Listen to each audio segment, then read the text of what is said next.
Tapi apakah memang eksekutif atau presiden bisa Ya. intervensi kalau ada putusan yang dianggap tidak adil? Saya berpendapat tidak bisa. Nggak bisa? Tidak bisa. Presiden tanpa kecuali melalui prosedur yang sudah ditetapkan oleh Undang-Undang Dasar. Kalau tidak ada, tidak ada. Bukankah kepala negara juga harus memastikan penegakan hukum itu berkeadilan? Ya. Nah, bagaimana memastikan bahwa hakim tetap independen dan kemudian dia tidak ada campur tangan atau intervensi, tapi ada keadilan di situ? Ya, maka itu tadi saya katakan harus ada prosedur di luar kekuasaan yang ada itu. Sebab kalau presiden bisa mencampuri itu, berarti presiden mencampuri putusan meskipun putusan itu tidak adil.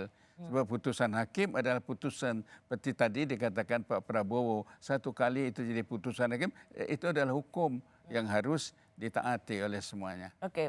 Saya sangat setuju bahwa kehakiman harus independen dan tidak boleh diintervensi oleh kekuasaan. Manakala saya menerima mandat dari rakyat, saya akan memperbaiki kualitas hidup semua hakim-hakim di Republik Indonesia, semua pekerja di sekitar pengadilan, dan semua penegak hukum akan saya perbaiki kualitas hidupnya, gajinya diperbaiki supaya mereka tidak dapat diintervensi, tidak dapat disogok, tidak dapat dikorup.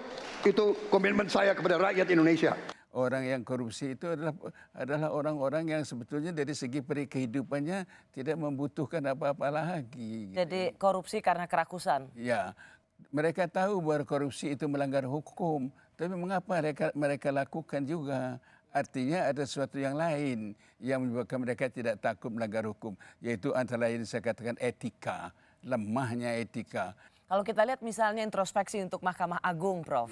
Kita tahu ada Hakim Agung yang kemudian jadi tersangka karena kasus korupsi. Mereka memang kekurangan dari sisi gaji? Ya, saya tidak lagi berkeyakinan itu karena kekurangan gaji itu. 1 miliar pun kita bisa kita katakan kurang, tapi ada yang 100.000 ya sudah cukup gitu. Itu tergantung kepada integritas, tergantung pada etik.